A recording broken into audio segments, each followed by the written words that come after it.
Hey, it's Mark from the Sending Place of the Nations, and hope you're doing well out there. Yes, I'm in my truck, as you could see. It's Joanna's preparing for Sunday service, and for those of you who don't know, we stay when we're stateside. We stay in a small RV, and so if you know Joanna as well, she's plays that piano and sings and prays quite often. So this is my quiet place. So if you can bear with the truck, I would appreciate it. And this is a video update to the ministry. And so going out to partners and family and friends that want to invite you into an opportunity that is come up for us. And it's something we've actually been working on for the past couple of years, but now we have enough leadership. Now we have the logistics in place. Now we have enough trained people who can evangelize. And so really the Southeastern Kenya is where most of our main work is done, where we build buildings and plant churches and have real work on the ground that we oversee on really a daily basis. So but there's this opportunity for a clean water project. Now, water's always been a problem since we've been there. It's not new. It's not new to sub-Saharan Africa. It's not new to developing world. But it's such a big issue that it's so hard to tackle. And so we have kind of adopted this area. We believe the Lord has led us to do the work here. There's about 16,000 or so people that live next to this seasonal river that drink contaminated water. When I say contaminated, I mean, there's human feces, animal feces, bugs, bacteria. There's just a plethora of problems: cholera, E. coli, typhoid, dysentery, of course, diarrheal types of issues where kids under 5 die, and then they have health problems for the rest of their life. It hurts the families.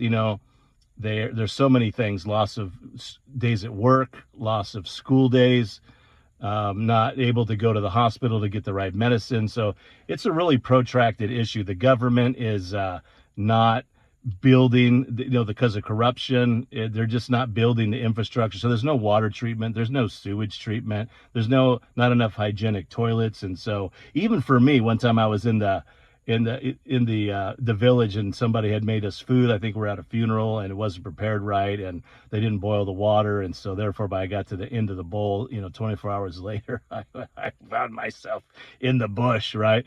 And with severe explosive diarrhea. And pardon me for the details, but all that to say, that's what happens with everybody there who's drinking that water. And then the seasonal rains come and washes it all down into the seasonal river. And there they go. It settles into the sand. They pull it up and they drink it, and it's just a disaster.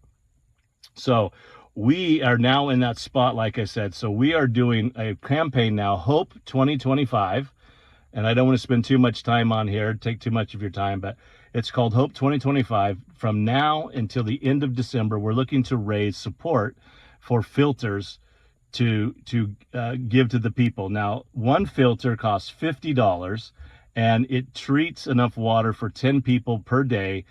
Get this, for 365 days a year for 8 years.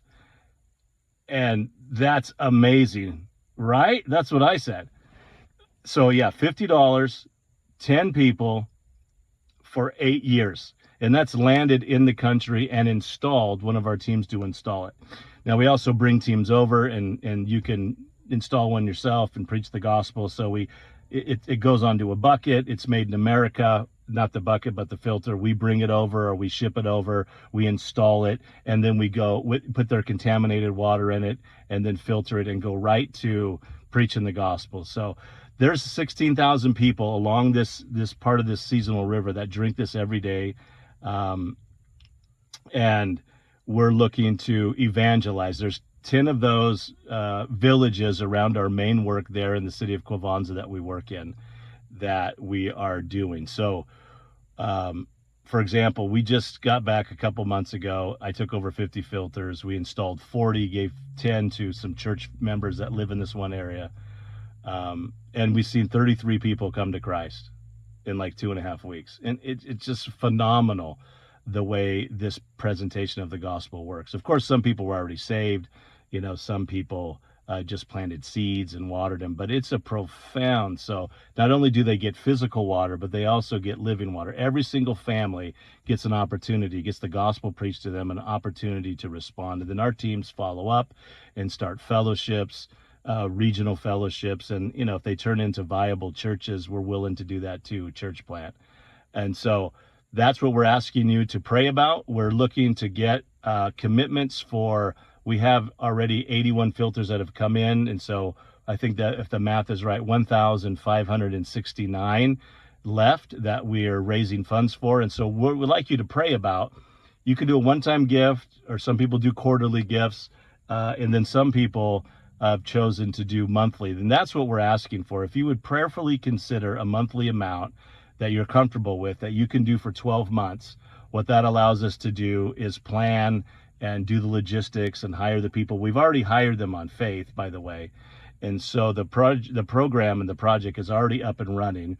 And so over the next, 18 to 24 months, we anticipate to see, I don't know, however many churches can start out of that, but thousands of people to come to Christ. And for children not to die, for medical expenses to go down. The benefits of these filters is amazing. They don't have to go to the hospital anymore. They don't have to borrow money to get medicine because they're not going to the hospital. They're not drinking, contaminated water. And so it's just a win. And then our local churches, they get evangelism exposure. We train more evangelists. And so I can't tell you how amazing it is. So appreciate all of your support and prayers over the years. Joanna and I wouldn't be able to be doing what we're doing if it wasn't for all y'all and so many things that you have done. And so we're on this journey together. As you have seen, as I've written in the newsletter, we're all in it together. But we obviously get the privilege to go and to share the gospel. And so we would, like to continue to do that in this fashion and see people come to Christ. So I would ask you to pray, and if that's something that you've been led to do, and whatever you're led to do, we say amen. But you can do that at our website. If you go to www.thesendingplacettn, and TTN, that's to the nation, so www.thesendingplacettn.com, that brings you right onto our landing page. And so I appreciate the time. I've taken up enough already. It's 7 minutes, 37 seconds. So if www.thesendingplacettn.com,